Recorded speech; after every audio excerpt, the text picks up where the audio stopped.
Assalamualaikum Pak, apa kabar? Waalaikumsalam. Alhamdulillah, pada kesempatan pagi ini saya selalu sehat walafiat, walaupun pada suasana ini lagi menghadapi tentang bulan Ramadan, tetapi kita selalu sehat dan siap untuk melaksanakan aktivitas di sekolah ini. Ya, pertama-tama saya mengucapkan terima kasih atas waktunya ya Pak. Terima kasih. Terus ya, hari ini saya ingin belajar dari Bapak terkait dengan tugas saya sebagai calon guru penggerak angkatan 7, di mana saya saat ini belajar di modul 3.1 demonstrasi kontekstual tentang pengambilan keputusan yang berbasis nilai-nilai kebijakan, terutama bagi seorang pemimpin. Ya. Khususnya bagi Bapak yang sudah memiliki pengalaman menjadi kepala sekolah, bisa berbagi dengan saya Pak. Insya Allah apa yang pernah kita dapat dari kegiatan diklat pada saat kita sebagai calon kepala sekolah, insya Allah akan saya sampaikan. Mudah-mudahan apa yang saya sampaikan nanti akan bermanfaat bagi Bapak sebagai pengguru penggerak dan sebagai pengganti kita, dan kedepannya akan lebih baik daripada saya gitu. Ya, begini Pak, jadi saya punya sedikit beberapa pertanyaan Pak. Yang pertama yaitu, kira-kira selama ini Bapak pernah tidak dihadapkan pada permasalahan yang sama namun saling bertentangan Pak? Ada Pak. Jadi kita itu sebetulnya dalam kehidupan ini selalu ada permasalahan, tetapi permasalahan itu harus kita siap dan kita siap untuk melakukan ya solusinya gitu, melakukan suatu penyelesaian dalam masalah tersebut. Ya.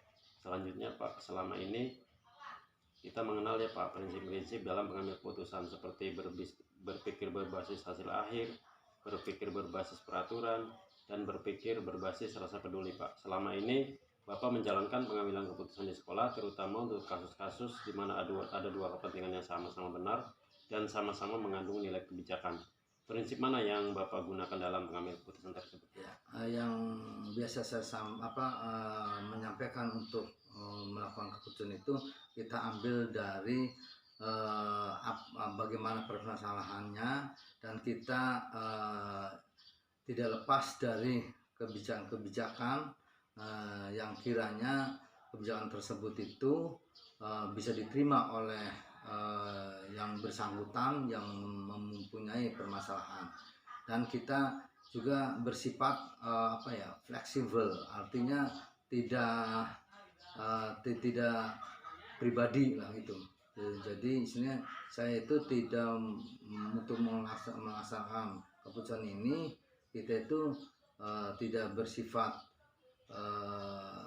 pribadi, akan tetapi kita bersifat yang sifatnya itu sifatnya umum, dan tapi itu bernuansa kepada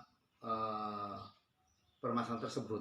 Oh, berarti itu berpikirnya itu berbasis peduli ya Pak? Berbasis peduli. Ya, peduli. Betul, Pak. Terus kira-kira ada langkah-langkah tidak Pak kalau kita dalam mengambil keputusan Pak? Selalu ada Pak. Ketika kita menghadapi permasalahan itu kita itu sebagai sumber dari penyelesaian itu harus ada langkah-langkah. Jadi kita lihat dulu permasalahan itu yang bagaimana, kita ambil dari kedua belah pihak itu tersebut. Dan kalaupun tidak bersifatnya terlalu pelik, maka kita harus sebagaimana mesti kita diselesaikan dengan fleksibel ya, yang ada suatu kebijakan-kebijakan sehingga diterima oleh yang mempunyai permasalahan itu dengan rasa puas dan merasa cukup dan diterima oleh beliau tersebut Pak. Berarti ya Pak, saat mengambil keputusan kita harus fleksibel intinya gitu. Kasusnya diselesaikan dengan bersama kedua belah pihak ya, betul. Terus Pak, adakah jadwal tertentu kalau kita mengambil keputusan Pak? Untuk jadwal itu tidak perlu kita dijadwalkan, karena yang namanya kasus itu datangnya suatu waktu dan harus diselesaikan dengan begitu cepat selesai gitu. Jadi artinya tidak ada dijadwal, misalnya ya udah nanti saya berpikir dulu, atau ada jadwal misalnya setiap hari apa, tidak. Itu permasalahan itu begitu ada kita harus waktu itu pula kita selesaikan. Berarti insiden ya Pak, Insiden, insiden ya. langsung diselesaikan ya. Betul, Ya. tidak. Ya, terkait dengan hal tersebut Pak, untuk kasus yang dilema etika ya Pak, Ya. apakah rencana ke depan bagi Bapak sebagai pemimpin dalam mengambil keputusan mengandung dilema etika yang terlalu rumit Pak? Bagi saya itu sebetulnya ketika ada kasus itu tidak harus dirumitkan, jadi kita harus cepat diselesaikan dengan solusi-solusi yang terbaik. Apakah itu cara penyelesaiannya, misalnya dengan mufakat, musyawarah kedua pihak, terus ada apa istilahnya, kita berpikir panjang ke depan, tidak bisa selalu tidak idealis masing-masing.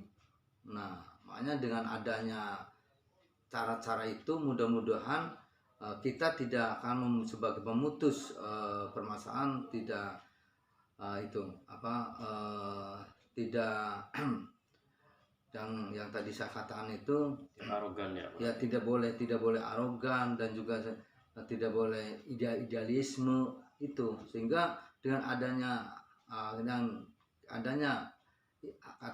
kalimat itu, dan kita juga harus mempunyai jiwa itu semua, sehingga maka cepat selesailah permasalahan tersebut. Ya, betul Pak, yang Bapak sampaikan sangat bagus ya. Terkait selanjutnya Pak, Ya, puntennya Pak. boleh. Jadi adakah faktor-faktor pendukung Pak selama ini mempermudah Bapak dalam mengambil keputusan Pak? Ada tidak mungkin dari luar atau dari teman atau dari mana Pak? Ya, selalu make. Jadi dalam tahapan untuk menyelesaikan persoalan ini, yaitu diambil dari beberapa faktor Pak, untuk cepat selesai. Dan yang pertama itu kita ambil masukan-masukan dari luar itu, maunya apa dan bagaimana, gimana yang harus bisa diselesaikan. Itu nanti kita memberikan suatu kebijakan yang sifatnya netral dan umum, dan bisa kan dikena oleh orang yang punya masalah tersebut, sehingga dia merasa puas dan merasa cukup untuk apa yang diputuskan oleh saya sebagai kepala sekolah yang bahan untuk penyelesaiannya gitu Pak. Iya Pak, dari semua hal yang disampaikan tadi Pak, pembelajaran apa yang dapat Bapak petik ya dari pengalaman Bapak dalam mengambil keputusan dilema etika Pak? Ya, pelajaran yang sudah saya alami, yaitu saya untuk mengatasi hal itu, ketika ada permasalahan yang sifatnya enteng atau yang tidak terlalu pelik dan bisa ditindaklanjut ke sana, kita menyarankan kepada guru-guru saya, itu ketika ada permasalahan, apakah itu di kelas seperti itu, cepat ditanggapi beliau dulu, ditanggapi oleh guru-guru dulu. Nah, ketika misalnya ditanggapi oleh guru-guru itu belum ini, makalah sayalah yang akan memberikan pertimbangan-pertimbangan, dan akan sekaligus akan memberi putusan kepada beliau dengan yang bersifat bijaksana, yang sifatnya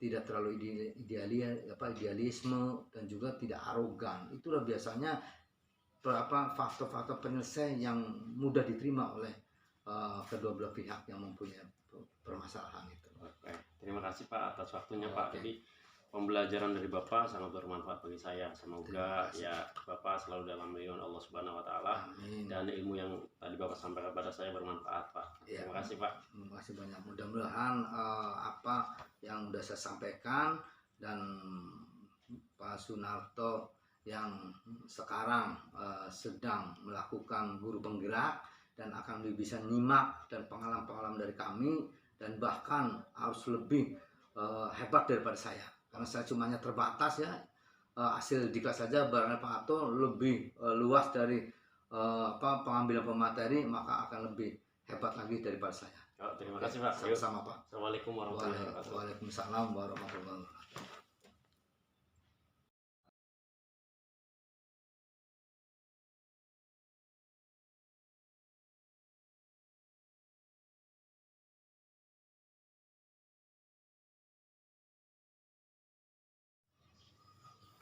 Ya, assalamualaikum Pak Fendi, apa kabar? Baik. Jadi pertama-tama saya minta waktunya ya Pak terkait dengan tugas saya dan guru penggerak Pak, khususnya untuk keputusan sebagai seorang pemimpin Pak.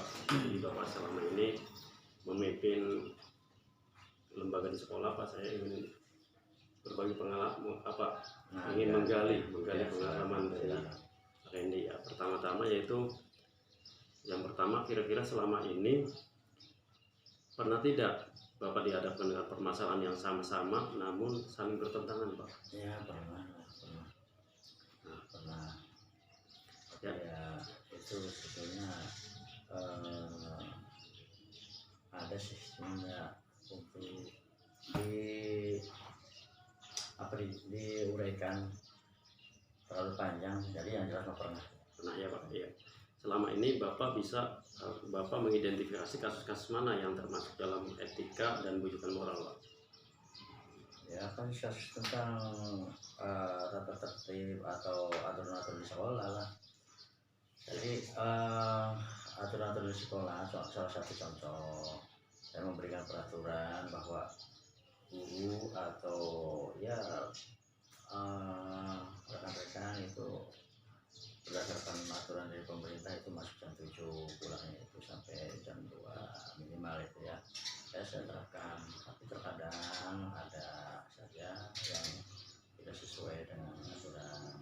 Jadi prinsip itu yang nampak gitu ya. Jadi selama ini Pak, Bapak mengenal prinsip-prinsip pengambilan keputusan ya Pak, seperti berpikir berbasis hasil akhir, berpikir berbasis peraturan, dan berpikir berbasis peduli ya Pak. Kira-kira keputusan apa yang sering Bapak gunakan ya Pak?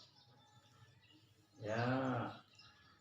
Berbasis aturan sebetulnya, berbasis aturan. Adapun keberhasilannya ya itu dengan cara telatenan kita untuk ya bagaimana pendekatan dengan Kira-kira ada langkah-langkahnya kita Pak? untuk pendekatan, kemudian kita tidak boleh menggunakan bahasa-bahasa yang kasar, yang jelas banyak bahasa yang santun. Ya, kira-kira kegiatan tersebut terjadwal tidak Pak? Tidak, insiden saja atau situasional saja, karena sifatnya walaupun di kedinasan itu kita gunakan teknis pendekatan dan kekeluargaan itu aja supaya berhasil. Ya. Kira-kira ada tidak Pak yang membantu Bapak atau faktor-faktor yang mempermudah Bapak dalam mengambil keputusan Pak? Yang membantu gitu Ya. adalah terutama ya pengawas sekolah, pengawas pindah itu yang membantu, dan juga rekan-rekan juga ya cari informasinya gitu. Artinya ya dari umpamanya satu orang guru yang saya maksud, kemudian saya minta bantuan kepada rekan-rekannya bagaimana persoalan-persoalan itu saya dengan masukan atau apa yang bisa jadi seperti itu. Berarti intinya ya Pak, intinya tadi ya berarti saling keluargaan ya Pak. Ya. Ya, terima kasih atas waktunya Pak. Maaf saya mengganggu waktunya ini Ya, Pak. nggak apa-apa, mudah-mudahan aja berhasil ya. Ya. Terima kasih Pak. Ya. Assalamualaikum warahmatullahi wabarakatuh. Waalaikumsalam. Terangkat ya.